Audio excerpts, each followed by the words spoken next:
Dal Chodha. Welcome to Show Studio.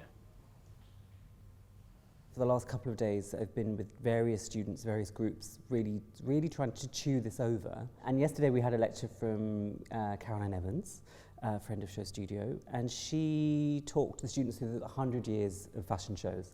And what was staggering and startling is that she showed a picture from sort of 1911 or 10, I think it was, 10 or 11, of a sort of rectangular catwalk with women standing in the middle, and it was lined by chairs of people sat just looking at it. And what struck me is how that format is pretty much the same today.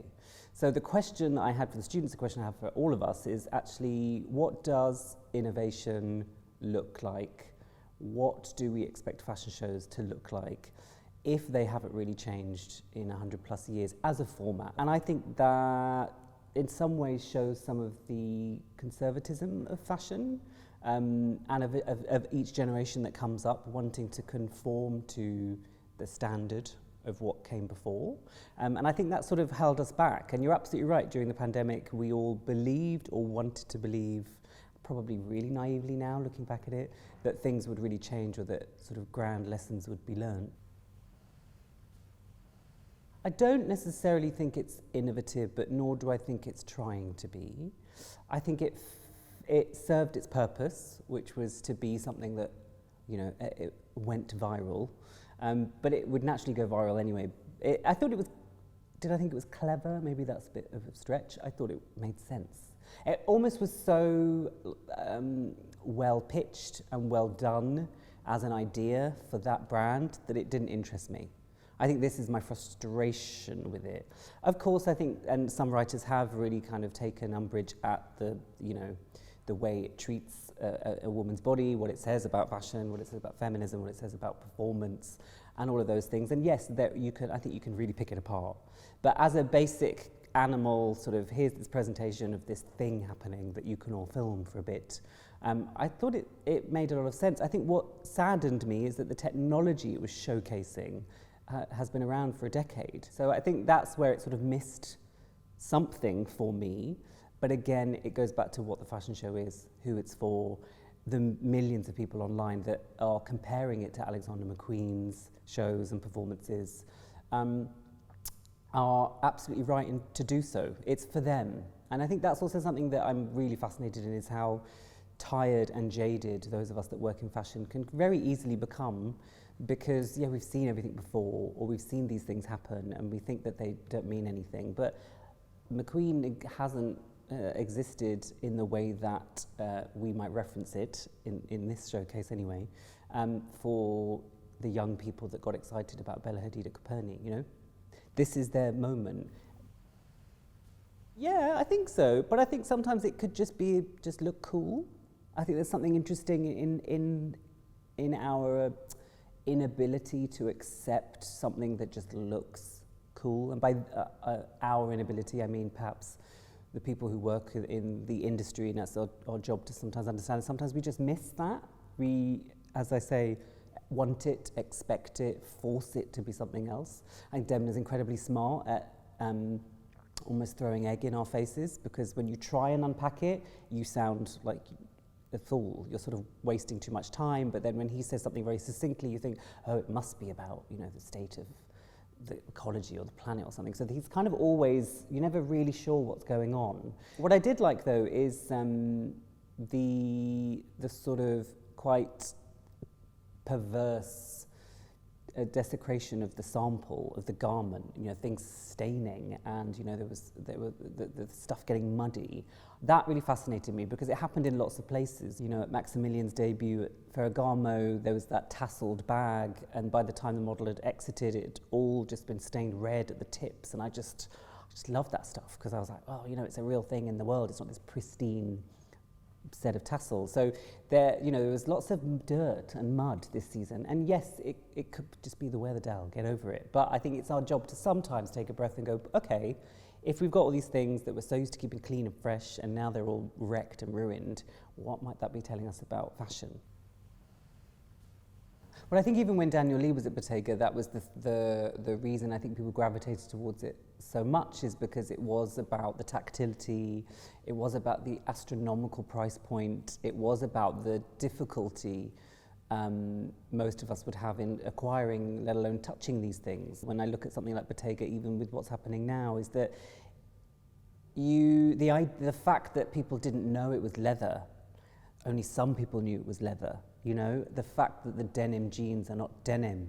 These kind of very sort of in-jokes, if you like, which are things I'm normally not that keen on, but on this level, on an emotional level and maybe on a technical level, I think there's something, it's saying something refreshing about what luxury is and what these things really mean.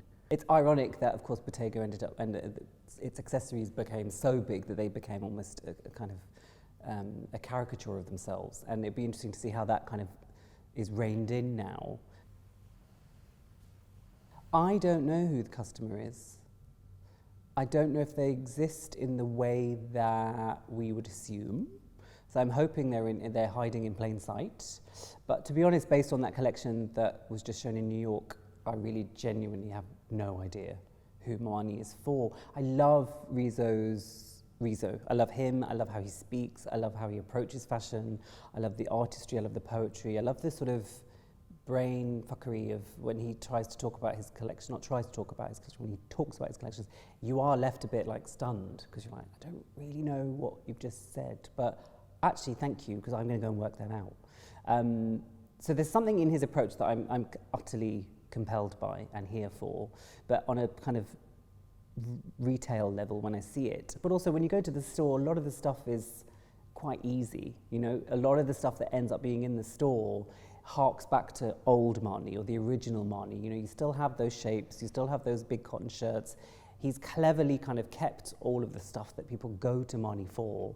He's just thrown in a couple of other kind of darts, and I think that's what's quite nice. But if you just watch the show, for sure it's a very different, confusing proposition. What I liked about Marni, but up until this show it's changed, was the kind of art schoolness of it, because I thought that was quite unique within the context of Milan in particular. And I thought what exemplified that is Matty Boven's Dolce sponsorship takeover show, because you know, Matty Boven is a designer that we know and love here and we understand here. It just feels so British to me what Matty does. It feels very CSM, it feels very art school. To see it in Milan, even on a sort of shinier catwalk with really expensive lighting, was amazing, because it was so strange. You know, you just don't see it in that. We just don't have shows like that in London. Yeah, I've always kind of been of the opinion that there are some heritage brands that should gracefully end. Again, this is where the marketing directors or departments really do control so much of what we've just seen, and I think we don't talk about that enough because it's not cool, it's not sexy to think about that, but the power that is wielded over us also as journalists through that sort of strain, the commerce, is really important to recognise. And I think a lot of those movements, a lot of those decisions about who's going where, who's going to pop up at Vuitton to do, take over from Virgil, we still don't know. All of that stuff I think is, weirdly, those decisions don't seem to be made from a creative standpoint first. That sort of happens a bit later, right? It's like, do they, and you mentioned your kind of young blood. I think this is one of the interesting things that happened after Maximilian's debut at Ferragamo, is that my kind of WhatsApp groups and text chats with various people who I will not name, but was this kind of sense of, because I really liked it. I wasn't wowed by it.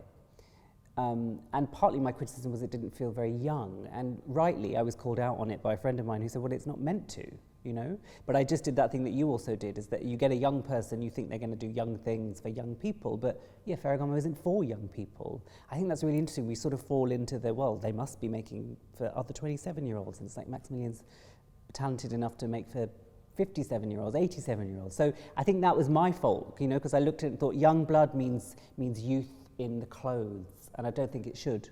So then when I looked at his collection again, I was like, no, this works actually.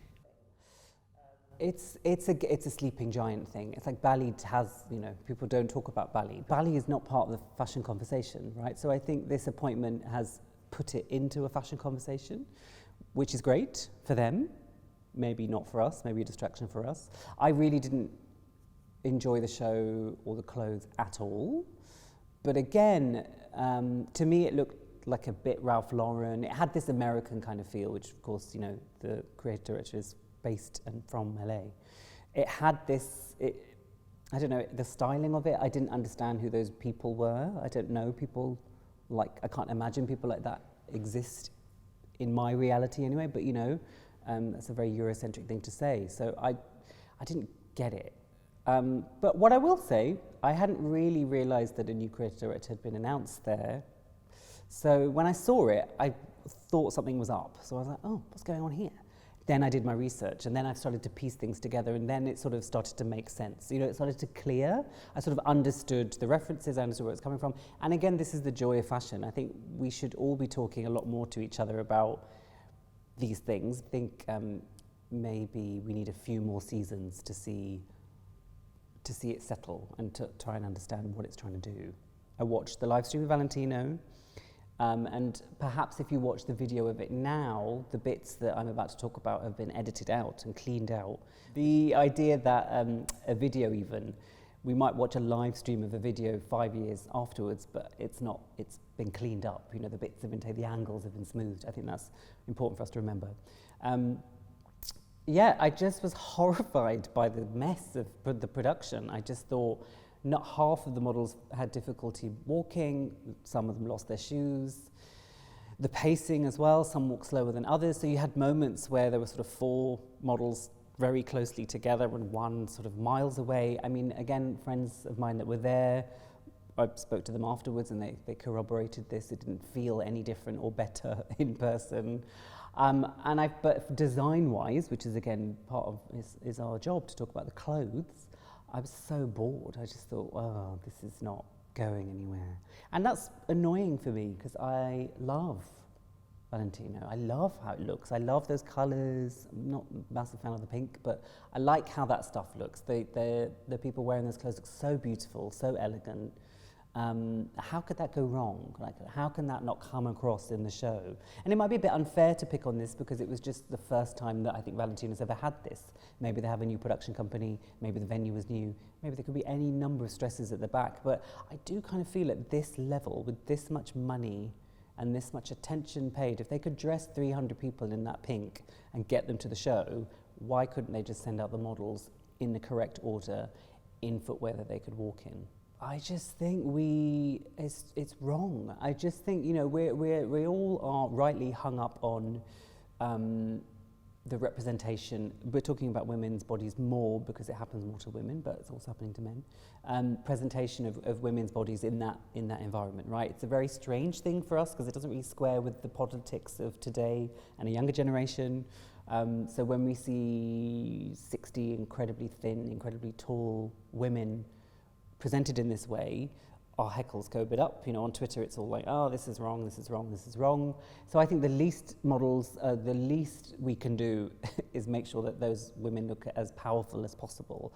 And I'm constantly upset by, angered by, and perturbed by how helpless they all look.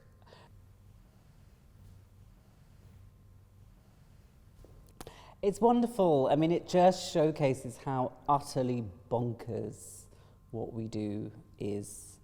I loved it in lots of ways because it confirmed a lot of my criticisms or suspicions. It made me smile. I think what is smart, it feels like a season late for me, I will say. I think they should have done this last year. Because the reverence for that period of Dolce, which is kind of my period when I was a student, that's the stuff that we were looking at. It's the stuff that Topshop was making, you know, the sort of Giselle in the sex chokers and all of those ruche dresses, and I love it all still. People held back from referencing it too much because of their apparent cancellation, or the way that people feel about Dolce & Gabbana, the duo, not necessarily the brand. But this, I thought, again, it was a very cynical exercise. You know, even I sort of shouldn't have, but I sort of giggled when you said curator because it's a completely misused term. But I guess she kind of was in this sense. She picked bits. I think where it fell, she picked well as well. She picked all the bits that I love, all the bits that make sense. I think where it fell flat is in its ambition. You know, it felt very small. You didn't really know what was going to happen to this stuff. I believe from what I've read that the things were remade, or they weren't the actual things, right? Yeah. So they're new, because they all had the seasons on them from their original sort of inspiration. So that was an interesting kind of thing to do. But as a collection of garments made for now, I think it just made you realise how great Blue Marine is at the moment. That's what it did for me, because I remember, you know, Nicola's first Blue Marine show. I was like, love it, because it's that, right? Those two things were happening at the same period in Milan in the early 2000s. But it just felt a bit late to do so now. I think the involvement with Kim Kardashian is what it is. You know, I think she obviously comes with baggage that people quite enjoy and make a lot of money out of. I think it's interesting that, as you say, the criticisms that Dolce and Gabbana themselves have had of the Kardashian family, it's really sad to me that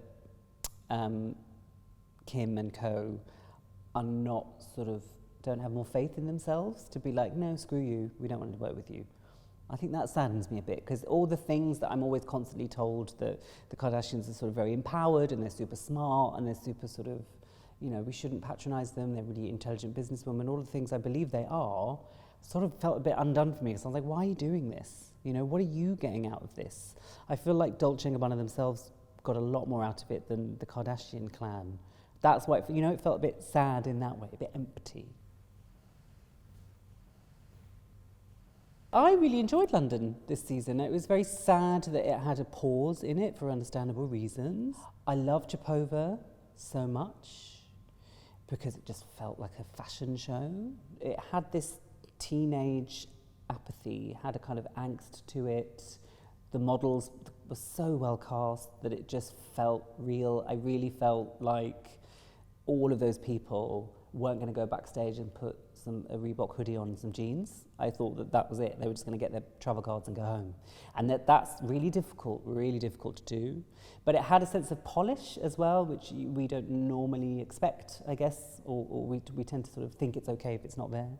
So it felt really together, and you know, I just couldn't stop smiling, and I noticed that lots of people in the audience also were just smiling, and not even smiling at clothes that were particularly groundbreaking or said anything new, but it's the coming together of all of this stuff that felt really, it mirrored, you know, I'm spoiled, you know, I work in an art school environment where I see wonderful things all the time, but it mirrored a lot of what I see at college, and I sort of loved the fact that more people were able to see that. And I think that's an important kind of spirit, because it had that angst, but it wasn't too depressed. It wasn't really like, oh, this is really sad. It's like, right, let's just deal with the world. So it was a response to what's going on. Of course, I'm layering that on. That may not be where it's come from. It might not even, I don't even think it is, but that's what I got from it. But as a show, and if it was videoed, I don't know whether that would translate online as such, but you know, the energy in the room was really electric. It felt really exciting.